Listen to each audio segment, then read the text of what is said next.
नमस्कार दोस्तों, आज फिर मैं आपके लिए एक बहुत ही अच्छी कहानी लेकर आई हूँ। चलिए कहानी सुनते हैं। एक गांव में एक पंडित रहता था। उसका जन्म ही पंडित परिवार में हुआ था।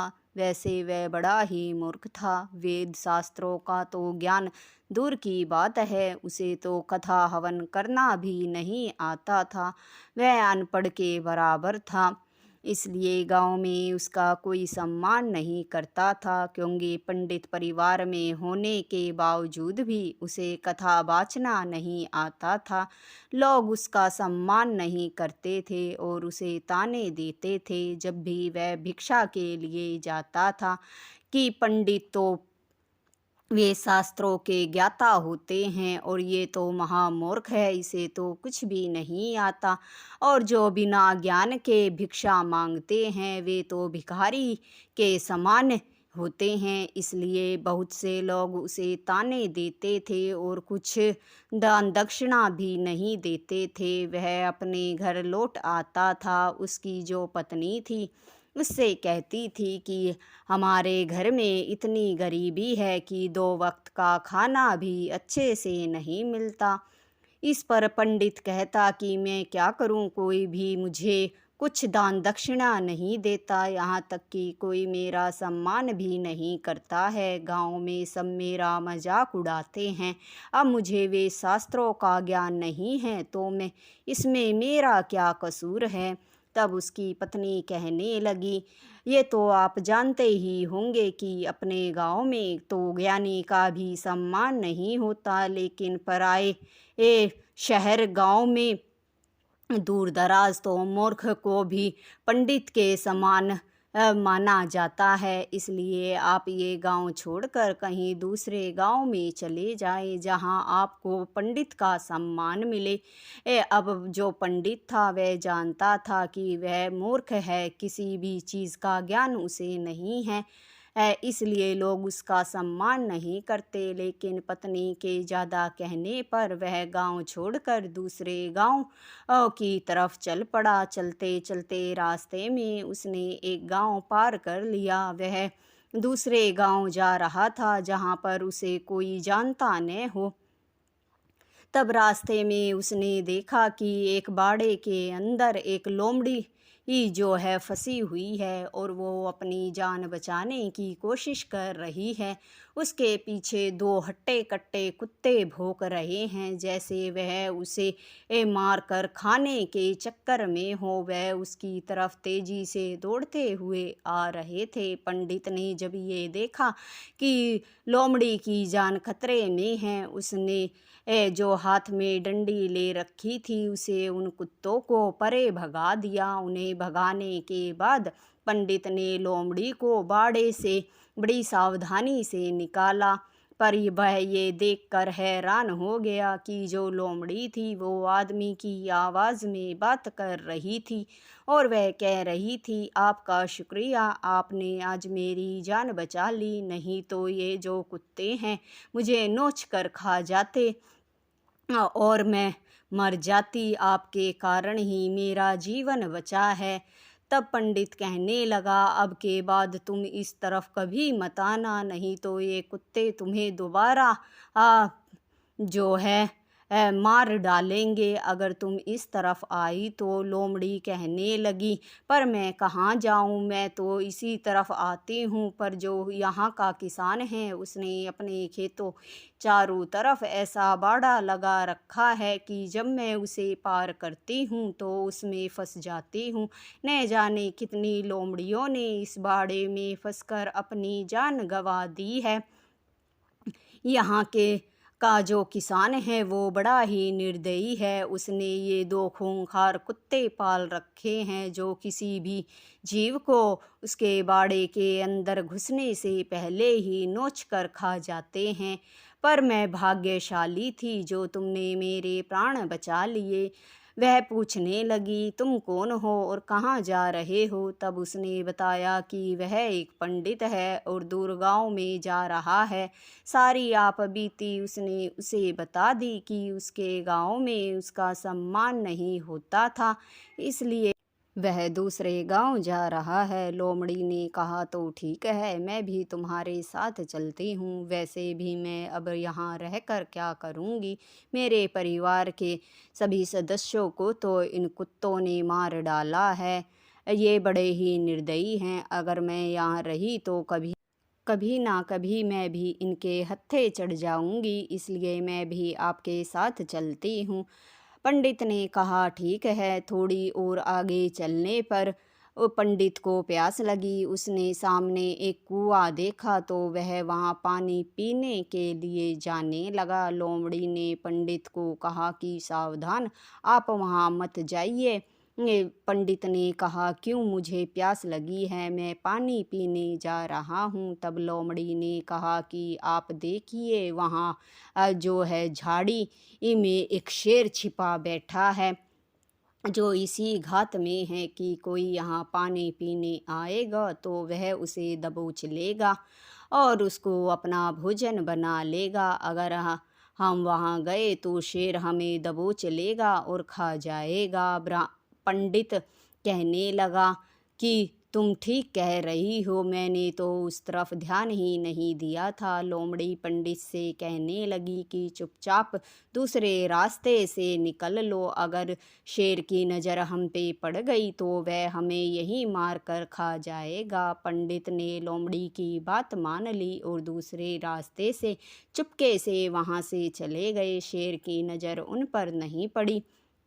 आगे चलने पर एक आदमी जो है रास्ते से जा रहा था, तब वह यह कहता हुआ जा रहा था कि अंधा विश्वास जानलेवा होता है। यह बात जो है पंडित ने सुन ली तो वह भी यही ही बोलते चला जा रहा था, अंधा विश्वास जानलेवा होता है। तो लोमड़ी ने पंडित से कहा कि तुम इतनी जोर जोर से मत बोलो। अगर तुम्हें ये बात याद ही रखनी है तो अपने मन में याद रखो, जब समय आए तभी बोलना। तब पंडित जो है मन में ही इस बात को दोहराता रहा। जल्द ही वे एक राज्य में पहुंच गए जहां का राजा बड़ा ही दयालु था। उसके दरबार में साधु महात्माओं और पंडितों के लिए कोई रोक टोक नहीं थी। बे रोक टोक के वे किसी भी समय राजा से मिल सकते थे। लोमड़ी पंडित के साथ राजा के महल में पहुंच गई। जब वह दोनों महल के अंदर पहुंचे तो राजा अपने शाही नाई से दाढ़ी बनवा रहा था और राजा की आंखें बंद थी। वहां पहुंचकर पंडित ने देखा कि जो नाई है वो कभी राजा की गर्दन की तरफ और कभी अपने तेजधार उस्त्रे की तरफ देख रहा है। तभी पंडित बोल पड़ा, अंधा विश्वास जानलेवा होता है। पंडित की ये बात सुनकर तुरंत नाई वहां से डर कर भाग गया। राजा ने जब आँख खोली तो कहने लगा कि नाई क्यों भाग गया और तुम दोनों कौन हो? तब लोमड़ी ने बताया कि महाराज, हम दूर गांव से आए हैं और ये मेरे गुरुजी हैं और आपका नाई जो है हमें देखकर भाग गया है। राजा ने कहा, उसने ऐसा क्यों किया? लोमड़ी ने कहा कि पहले आप अपने नाई को बुलवाइए, तब मैं बताऊंगी मेरे गुरुजी की तरफ से। तब वह अपने संतरी को आवाज़ लगाने लगा, लेकिन संतरी ने भी आवाज़ नहीं सुनी। फिर राजा से लोमड़ी ने कहा कि आप अपने मंत्री को आवाज़ लगाइए। राजा ने अपने मंत्री को भी कई आवाज़ें लगाई, लेकिन राजा के मंत्री ने भी राजा की आवाज़ का कोई उत्तर नहीं दिया। वह उस समय रानी के साथ था। फिर लोमड़ी ने कहा कि महाराज, आप अपनी रानी को आवाज़ लगाइए। तब राजा ने रानी को आवाज़ लगाई तो आवाज़ सुनकर रानी भी राजा के पास नहीं पहुंची। तब लोमड़ी ने कहा कि महाराज, अपने मुख्य प्रहरियों को बुलाइए और उन चारों को यहाँ दरबार में पकड़ कर लाने के लिए कहिए। राजा ने अपने प्रहरियों को बुलाया और उन चारों को दरबार में पकड़ कर लाने के लिए कहा। फिर राजा ने लोमड़ी से कहा कि तुम मुझे क्या बताना चाहती हो? तब लोमड़ी ने राजा से कहा कि महाराज, किसी भी नौकर को ज़्यादा सर पे नहीं चढ़ाना चाहिए। आपने अपने नाई को अपने सर पर बिठा रखा था, इसलिए आज अगर हम समय पर नहीं पहुँचते तो वह उस्तरे की धार से ही आपकी जान ले लेता। राजा नाई की तरफ देखने लगा और कहने लगा, क्या ये सच है? नाई बहाना बनाने लगा कि नहीं महाराज, ऐसी कोई बात नहीं है। मुझे जो है तेज की लघुशाला आई थी, इसलिए मैं चला गया था। ये झूठ बोल रहा है। फिर राजा ने कहा कि और संतरी? तब लोमड़ी ने कहा कि महाराज, आपका जो संतरी है वो भी बेईमान है। संतरी का काम होता है जब भी राजा आवाज़ दे तो यह तुरंत पेश हो जाए, लेकिन आपने संतरी को आवाज़ दी और इसने आपकी आवाज़ अनसुनी कर दी। इस पर राजा ने संतरी से पूछा, क्यों तुमने मेरा आवाज़ को अनसुनी क्यों कर दिया? संतरी भी बहाने बनाने लगा कि महाराज, मुझे तो आपकी आवाज़ सुनाई ही नहीं दी, मुझे माफ़ कर दीजिए, इसमें मेरा कोई दोष नहीं है। फिर लोमड़ी ने राजा से कहा कि आप अपने महामंत्री से पूछिए कि आपने जब उसे बुलाया तो वह क्यों नहीं आया। राजा ने अपने महामंत्री से पूछा कि आप मेरे बुलाने पर क्यों नहीं आए, तो महामंत्री भी सहम सा गया और बहाने बनाने लगा और कहने लगा, महाराज, जब आप मुझे आवाज़ लगा रहे थे तभी रानी ने भी मुझे आवाज़ लगाई और कहा कि पहले मेरी बात सुनो, इसलिए मैं रानी के पास चला गया। मंत्री की ये बात सुनकर राजा हैरान हो गया। तभी लोमड़ी कहने लगी कि महाराज, मंत्री का काम होता है सबसे पहले राजा की आज्ञा का पालन करना। राजा जब मंत्री को आवाज़ लगा रहा था, कोई राजा को ज़रूरी काम हो सकता है या फिर उस समय राजा की जान भी खतरे में हो सकती है, पर जो आपका मंत्री था वो धोखेबाज है। उसने आपकी आवाज़ नहीं सुनी और पहले रानी के पास चले गए। तभी रानी ये सब बातें सुनकर जान गई थी कि उनका भेद खुल चुका है, तो रानी से राजा कुछ पूछते इससे पहले ही रानी कहने लगी, हाँ महाराज, मैं ही इस सारे षड्यंत्र के पीछे हूँ। लोमड़ी जो कह रही है वो सही है। मैंने ही आपकी मौत के लिए षड्यंत्र रचा था और ये सभी मेरे साथ मिले हुए थे। यह सब सुनकर राजा हैरान हो गया।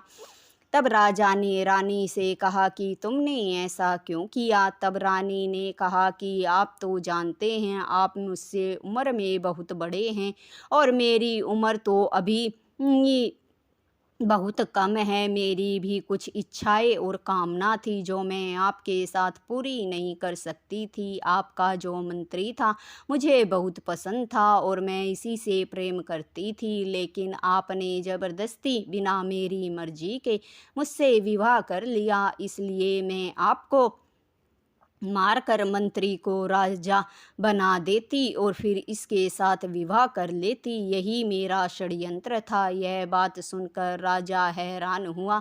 तभी लोमड़ी ने कहा कि महाराज, इसमें इन सब की कोई गलती नहीं है, आपकी ही सारी गलती है। राजा कहने लगा, वो कैसे? तब लोमड़ी ने बताया कि महाराज, 4 लोगों पर कभी भी आंख मूंद कर विश्वास नहीं करना चाहिए। वे लोग मौका देखते ही धोखा दे जाते हैं। तब राजा ने कहा कि मुझे बताओ वे कौन हैं? तब राजा से लोमड़ी ने कहा कि पहला महाराज, सर चढ़ा हुआ नौकर, कभी भी उस पर अंधा विश्वास नहीं करना चाहिए। दूसरा संतरी, ऐसे संतरी को नहीं रखना चाहिए जो सचेत न हो और राजा की आवाज़ को अनसुना कर दे। तीसरा महामंत्री ऐसा होना चाहिए जो राजा के हर वक्त साथ रहे और किसी भी समय राजा को मंत्री की आवश्यकता पड़ सकती है, इसलिए उसकी हर बात का जवाब देने के लिए वह तैयार रहे। और चौथा जो है स्त्री स्त्री पर कभी भी आँख मूंद कर भरोसा नहीं करना चाहिए, चाहे वो अपनी रानी ही हो। अगर स्त्री को ज़्यादा छूट दे दी जाए तो वह मनमानी करने लगती है, और अगर बाहर ज़्यादा घूमने दिया जाए तो उसका मोह पर पुरुषों में बढ़ जाता है, और वह कभी भी ये अपने पति को धोखा दे सकती है। इसलिए स्त्री पर भी कभी ये अंधा विश्वास नहीं करना चाहिए। इन 4 आदमियों से जीवन में संभल कर रहना चाहिए, तभी सुरक्षित जीवन जिया जा सकता है। राजा ने जब ये बात सुनी तो राजा ने रानी से कहा कि तुमने मेरे साथ धोखा क्यों किया? अगर तुम पहले ही ये सब बता देती तो मैं तुम्हारी शादी मंत्री से करा देता, पर तुम धोखेबाज निकली। तुमने इन सब के साथ मिलकर मेरी जान लेने का षड्यंत्र रचा। तुम चारों अपराधी हो। मैं तुम चारों को पहले जेल में डाल दूंगा और फिर सारी जनता के सामने कल मृत्यु दंड दूंगा। यह कहकर राजा ने अपने प्रहरियों से उन चारों को जेल में डलवा दिया, और फिर राजा ने लोमड़ी और पंडित का शुक्रिया अदा किया कि वे समय पर पहुंच गए, नहीं तो आज राजा की जान चली जाती। राजा ने कहा कि आप जो है हमारे दरबार के शाही पंडित होंगे और आज के बाद यहीं रहेंगे। और लोमड़ी से कहा कि तुम भी यहीं रहोगी। तब लोमड़ी ने राजा से ने कहा कि महाराज, हमारे जो गुरुजी हैं उनकी पत्नी दूर गांव में अकेली रहती है। अगर पंडित जी यहाँ रहेंगे तो आपको उनकी पत्नी को भी आदर सहित यहीं बुलाना होगा। राजा कहने लगे, ठीक है।